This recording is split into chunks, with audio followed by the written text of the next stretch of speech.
Seize the day. Winning isn't everything, it's the only thing.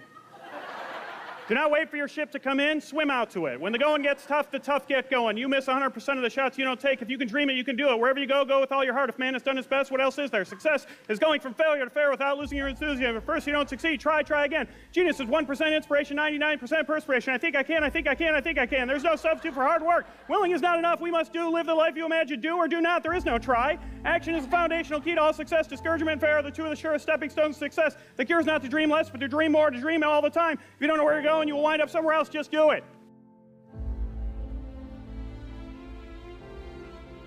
I heard those quotes growing up all the time. When I first heard some, I memorized them. Others I wrote down. But not one of them motivated me for more than a day or two. It was a much less inspirational quote that inspired me, from a much less famous person. It was a doctor at UCLA. He said, "Steve, you've got inoperable tumors all over your liver. Worst case scenario, you have 5 years to live. And I can't control the cards I'm dealt, just how I play the hands." If you need inspiring words, don't do it.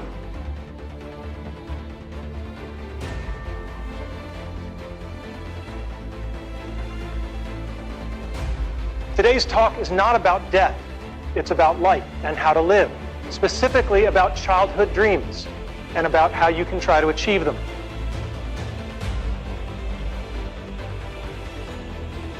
Dreams will come to you. If you live properly, the dreams will come to you.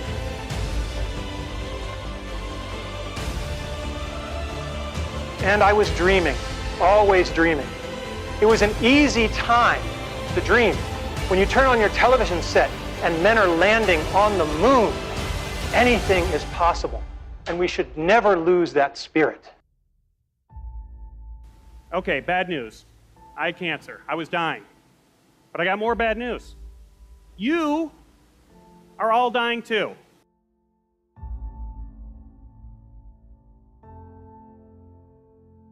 And what are you dying to do? Don't skate forward any further in your life without answering that question.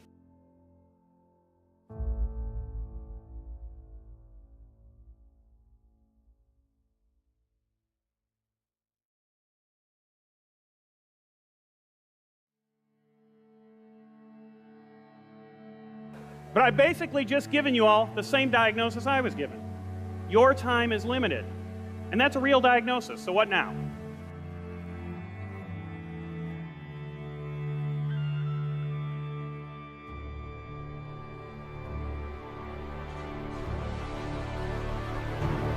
Okay, like most people when they're told they're dying, you're probably going through the 5 stages of grief.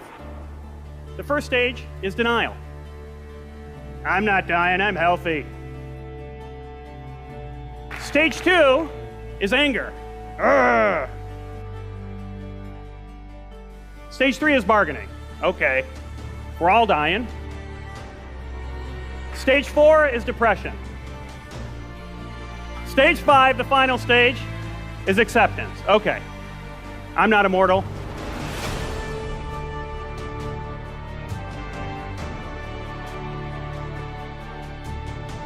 So what now? Well, let me tell you what I did when I was told I might only have 5 years to live.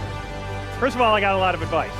A lot of friends wanted to help. A friend of my wife told me that maybe this news would give me a whole new perspective. Someone else told me that I should live every day like it was my last.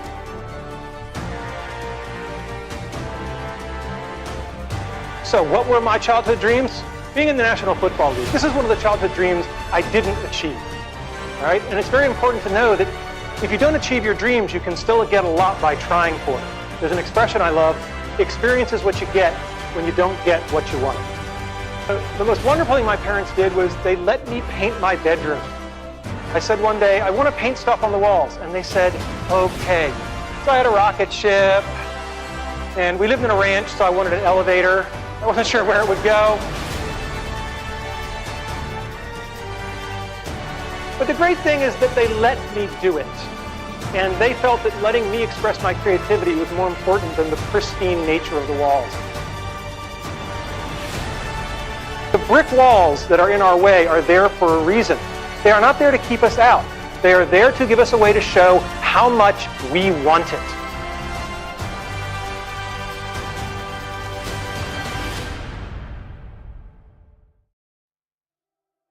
But what I kept coming back to when I had time by myself and no one was giving me advice was my dreams. The dreams I had put aside, the ones that I thought I had plenty of time to reach. But now that I realized I had a finite amount of time, I had to ask myself, what did I want to accomplish? I'm not a worst-case scenario guy, but if I really only had 5 years to live, what was it that I wanted to make sure happened? For me, as a comedian, it was a dream I had since I was 12 years old. It was to perform my comedy on The Late Show with David Letterman. So, let me be clear before I move on. I was a comedian already, okay? I was making a living at it. No day job, full-time comedian, making a good living in comedy clubs, colleges, corporate events around the world. That was a pretty big feat in itself.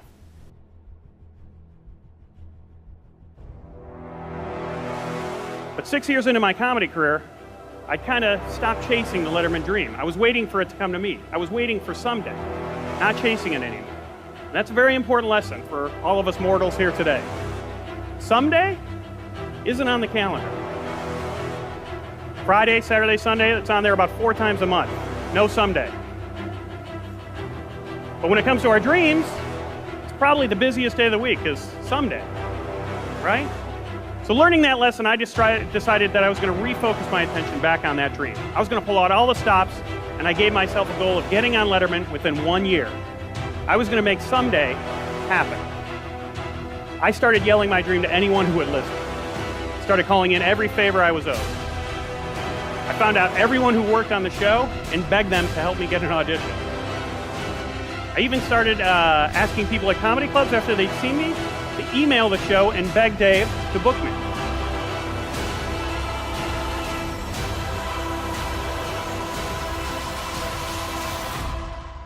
And guess what? I didn't make it. My ironically named deadline came and went. But I was so renewed about my dream and my newfound passion for it, I decided to give myself an extension. 1 more year to get on Letterman. Didn't happen. And then another. Nope. Sounds like bad news, right? Well, it was. I would have loved to get on the show in that first year, but something great happened over those years. Those 3 years weren't spent dying. They were spent living.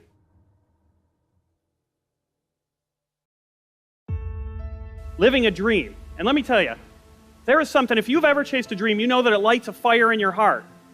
That whether you reach it or not, it warms everyone around you and everything around you. So I decided, you know what? I'm going to keep going. Because that dream is so important. You can't wait for someday to happen. You need to make things go out. Wouldn't the world be a better place if we're all inspired? If the world wasn't full of uninspired people? I know I felt better when I was inspired. But why do people stop chasing their dreams? I don't think people choose to be uninspired.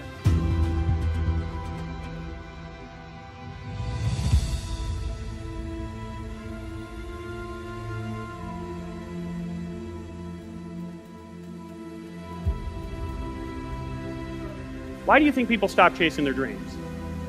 Everyone wants to achieve them. Why do people leave them behind? That was a tough question to answer. I wanted to give her an honest answer, not some cliche response or a motivational line. So I thought about it for a long time. I knew that cancer had motivated me to pick my dream up again, but why did I stop chasing it in the first place? Why does anyone stop? Well, when the answer came to me, it was hard to swallow, let alone spit out and say aloud, but I told her. We're all taught that life is tough. Life's a bitch. Life is hard. But it's not. It's pretty easy, right? It's pretty easy to skate by and go through life, right?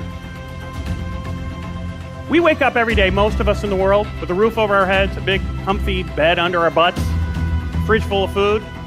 Most of us in the world, especially here in America, never have to worry about starvation or homelessness. We have friends and family that'll help us out when those things come. Those are the things that made life dangerous 100 years ago. Now we complain if life isn't convenient.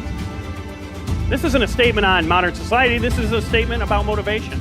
Life is easy. It's easy to skate by.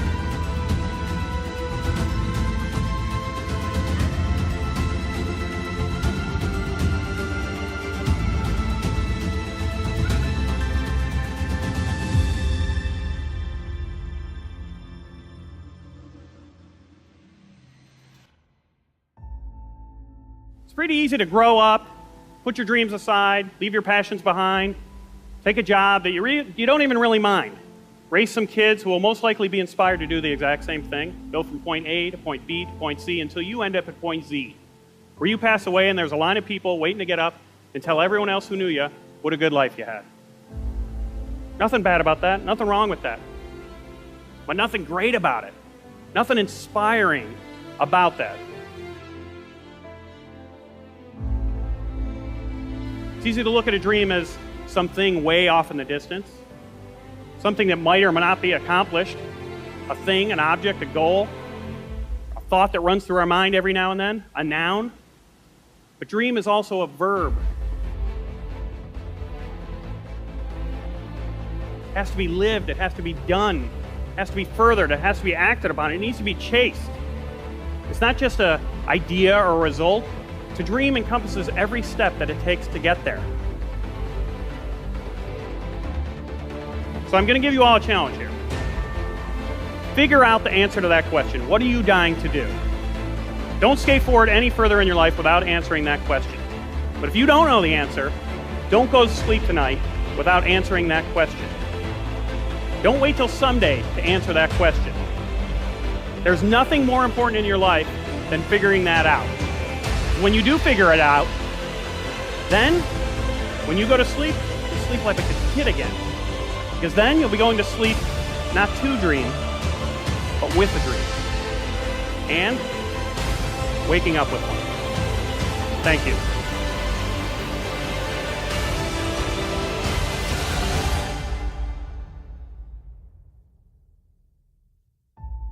I told you about my dream. I didn't reach my Letterman dream by my deadline. Or my extended deadline. Nope. It took me 5 years. Ladies and gentlemen, please welcome Steve Mazan. 5 years of living.